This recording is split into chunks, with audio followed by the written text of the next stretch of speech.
Assalamualaikum warahmatullahi wabarakatuh. Saya Dr. Agus Ali dari Rumah Sakit Dr. Sutomo, Surabaya, Kepala Instalasi Paliatif. Kita harus bersyukur karena Allah Subhanahu wa Ta'ala kita masih diberikan kesehatan, kesempatan untuk bisa berbagi, ya memotivasi kita semuanya agar kita bisa lebih sehat di masa pandemi ini, dan kita harus banyak bersyukur serta tidak putus asa dalam menghadapi masa pandemi seperti ini.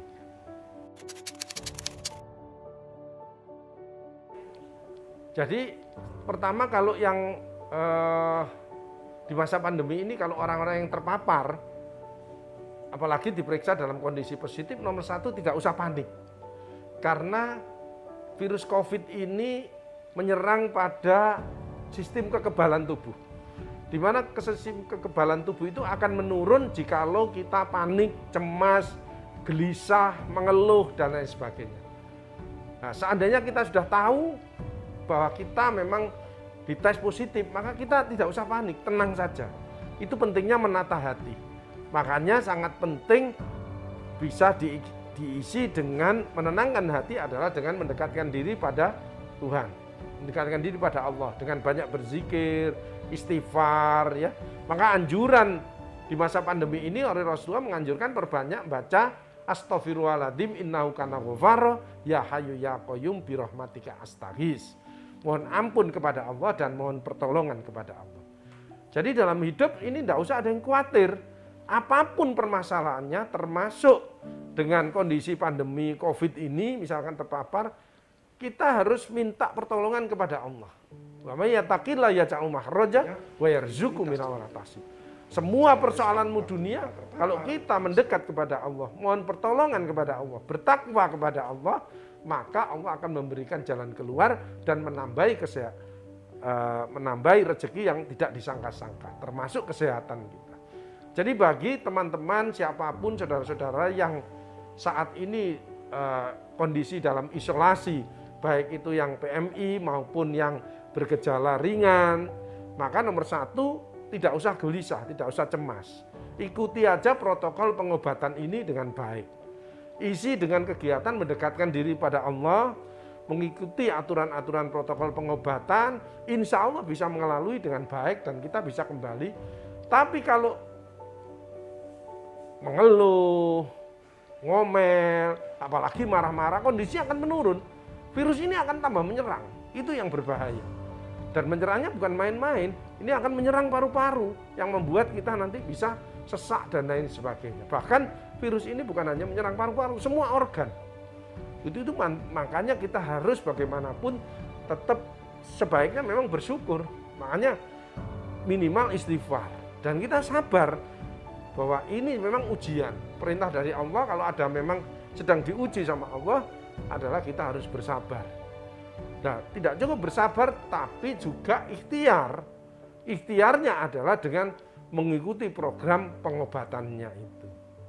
Gitu. Nah, jadi ada tiga. Yang satu adalah beribadah, mendekatkan diri pada Allah. Dengan berzikir, sholat, membaca Al-Quran itu sangat menunjang ketenangan dan meningkatkan daya tahan tubuh kita. Sehingga virus ini tidak akan berkembang. Ya. Yang penting adalah positif dalam berpikir. Jadi hati bersih, pikiran positif, ucapan dan tingkah lakunya yang baik, insya Allah bisa melalui dengan ini dengan baik. Tapi kalau bingung, resek, ini, ngomel, dan lain sebagainya, itu daya tahan tubuhnya menurun. Dan ini senangannya virus. Maka kita akan lebih berat. Dan itu kalau lebih berat, tidak ada jaminan setiap orang bisa melewati masalah seperti ini. Jadi memang musuh kita saat ini tidak kelihatan. Dan ini nyata. Buktinya apa? Banyak saudara-saudara kita meninggal. Saya sendiri kehilangan sahabat-sahabat saya yang hitungannya jam ada, hitungannya hari ada, hitungannya minggu ada, hitungannya bulan ada. Sahabat-sahabat dekat saya. Ya, jadi makanya kalau di tempat kita bukan hanya disiplin protokol kesehatan, tapi konsisten. Seperti saya ini sudah divaksinasi, tapi saya lebih konsisten untuk protokol kesehatan, pakai masker, ya bahkan saya double sekarang ya, karena banyak varian-varian baru yang menyebarnya sangat cepat luar biasa ya. Baru-baru ini teman saya sejawat juga ada yang meninggal ya. Kedua adalah pakai masker jangan sampai dilepas. Ini pesan saya. Kedua adalah mencuci tangan, menjaga jarak, menghindari kerumunan, dan mencegah mobilitas. Makanya selama kita tenang, kita isi dengan hal-hal yang positif, menjaga daya. Jangan lupa minum air putih hangat ya. Kalau bisa maskernya ini dikasih minyak kayu putih, itu sebagai imunomodulator sehingga badan kita terasa hangat. Itu akan mempercepat proses penyembuhan.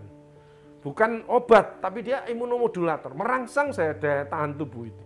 Daripada untuk kita marah-marah, ngomel, protes, itu justru daya tahan tubuhnya menurun.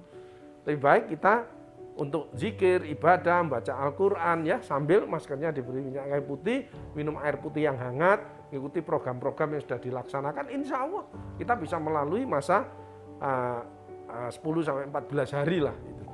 Dan pengalaman yang paling bahaya itu adalah hari ke-5 sampai ke-10. Ini yang berbahaya. Baru-baru ini saya juga dimintai saran untuk teman-teman yang masa ini masa yang paling gelisah ya, karena mulai virusnya itu bergerak luar biasa. Nah ini tolong kita harus lebih tenang, lebih optimis, dan kita harus mendekat kepada Allah sambil kita tetap beraktivitas yang positif. Insya Allah lah kita bisa melalui ini dengan sebaik-baiknya. Dan ini satu pelajaran yang baik bahwa kita harus mawas diri, banyak introspeksi diri ya, sehingga insya Allah dengan cobaan ini kita bisa melalui dan kita bisa sehat kembali kepada masyarakat. Dan kita harus mengedukasi masyarakat bahwa kita berupaya agar masyarakat ini sadar untuk melaksanakan protokol kesehatan demi untuk mengurangi penyebaran daripada COVID-19 ini.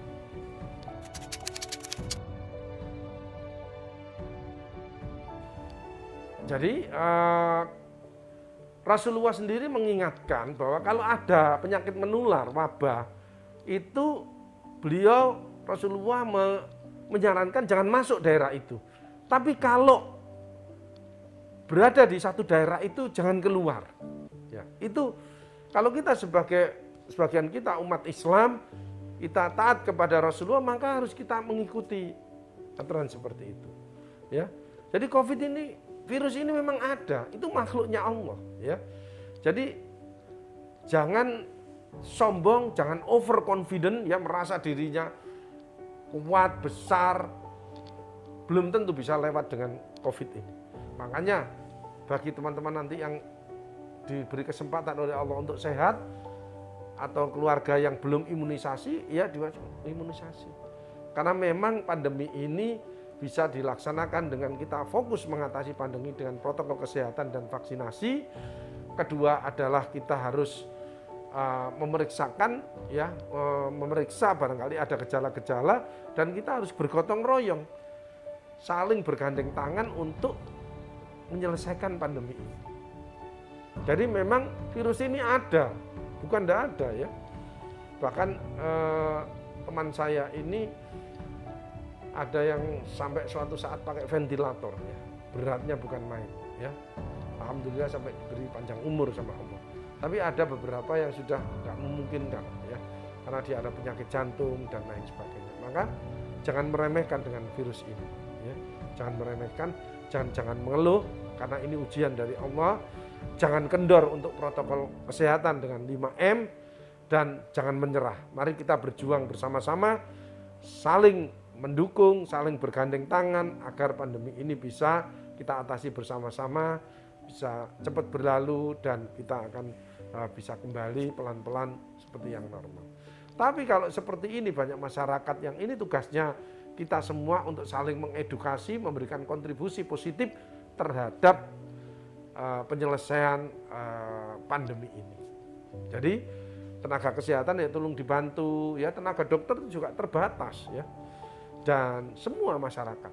Maka dari itu saya berterima kasih seandainya Bapak Ibu nanti diberi kesempatan sehat oleh Allah untuk menjadi edukator kepada keluarganya, kepada masyarakat sekitarnya ya, agar bisa melaksanakan disiplin protokol kesehatan dengan baik dan menjaga agar bagaimana pandemi ini bisa diatasi dengan sebaik-baiknya.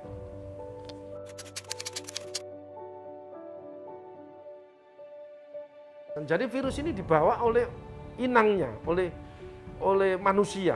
Sekali manusia ini diam di rumah, diobati, maka virus ini tidak akan berkembang.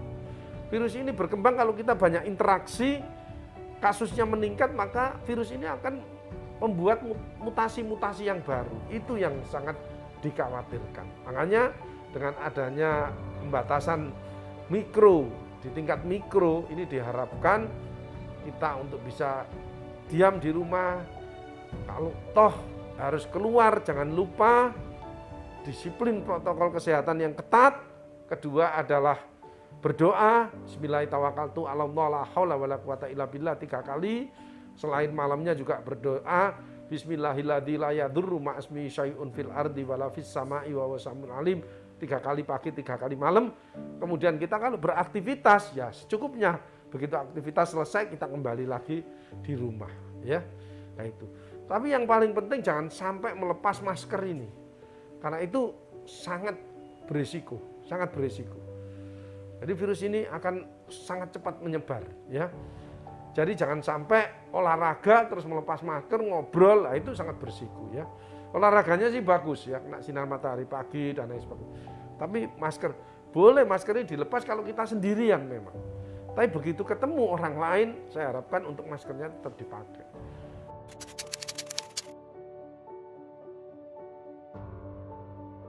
Nah, jadi memang klaster keluarga sekarang sedang meningkat. Itu karena kita sulit untuk konsisten istiqomah itu ya.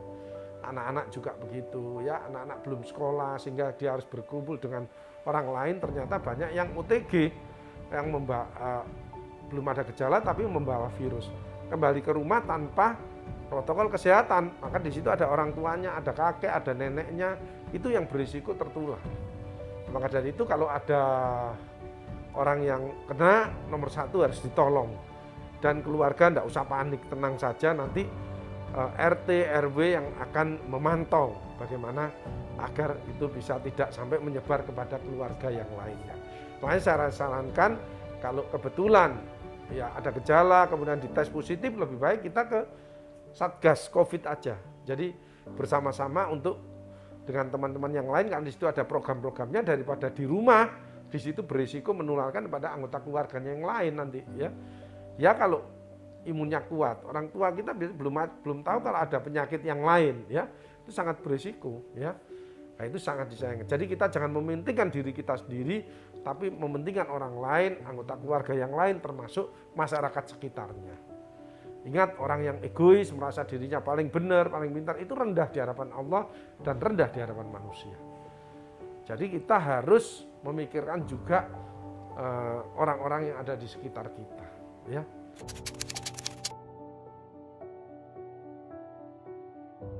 Jadi kalau orang yang marah, emosi, jelas ilmunya drop itu. Itu yang senengannya virus ini, namanya badai sitokain.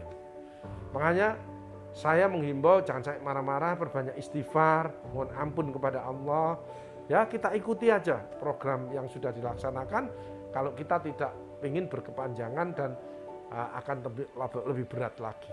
Tapi kalau kita bisa menerima, mengikuti dengan senang hati, apalagi diisi dengan hal yang positif, dengan zikir, sholat, membaca Al-Quran, ya, dan beraktivitas yang positif, olahraga dan lain sebagainya, insya Allah dalam waktu 10-14 hari kita sehat dan kita tidak akan menularkan kepada orang yang lain termasuk di keluarga.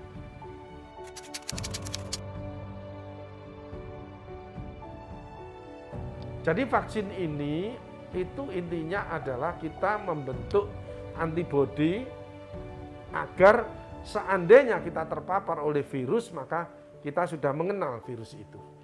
Apakah kalau sudah vaksin bisa kena? Bisa tetap kena dengan varian yang lain, tetapi gejalanya insya Allah tidak akan berat. Namun tidak boleh meremehkan terus meskipun divaksin terus nantang. Kalau seperti kondisi seperti ini dengan positivity rate 40-45, banyak sekali virus load-nya. Meskipun kita divaksin, badan kita kuat, belum tentu kita bisa menahan virus masuk dalam tubuh. Itu yang berbahaya. Makanya sekali lagi jangan sombong, jangan merasa dirinya hebat, kuat, jangan. Ya, dan itu sangat dibenci oleh Allah. Nah, kita harus rendah hati, harus hati-hati, tetap ikhtiar, tetap bersabar, mohon pertolongan kepada Allah. tawakal kepada Allah. Hasbunallahu wa ni'mal wakil, ni'mal maula wa ni'man nasir. Hanya kepada Allah kita mohon pertolongan. Berserah diri kepada Allah. Dan optimis ini perlu kita lakukan karena fa inna ma'al usri yusra, inna ma'al usri yusra, fa idza faragta fansab wa ila rabbika farghab. Di dalam kesulitan pasti ada kemudahan. Dalam kesulitan pasti ada kemudahan. Kita harus siap untuk tetap berusaha, berikhtiar, bekerja keras dan mengharap hanya kepada Allah untuk pertolongan. Tapi ikhtiar wajib. Ikhtiarnya adalah kita harus sabar, mengikuti protokol pengobatan, konsisten melaksanakan protokol kesehatan, dan kita tetap berjuang bersama-sama saling membantu siapapun, termasuk pada petugas kesehatan atau petugas apapun yang berusaha untuk menyelesaikan pandemi.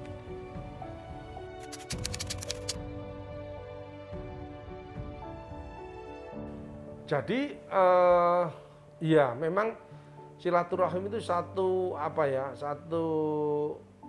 kebiasaan positif kita untuk menjalin hubungan komunikasi. Tapi dengan adanya pandemi ini harus disikapi dengan teknologi. Makanya kita pandemi ini harus disikapi 5 kecerdasan. Kecerdasan intelektual. Kita harus berusaha mencari penyelesaian para pakar-pakarnya, termasuk membuat vaksin dan lain sebagainya. Dan virus ini virus yang baru, sehingga kita tidak perlu bertengkar, tapi kita harus sinergi dan kolaborasi. Kedua adalah kecerdasan emosional, tidak usah marah-marah, karena perintahnya adalah kita harus sabar. Kemudian kecerdasan sosial, justru kita harus saling menolong, saling berbagi, saling mensupport. Ya.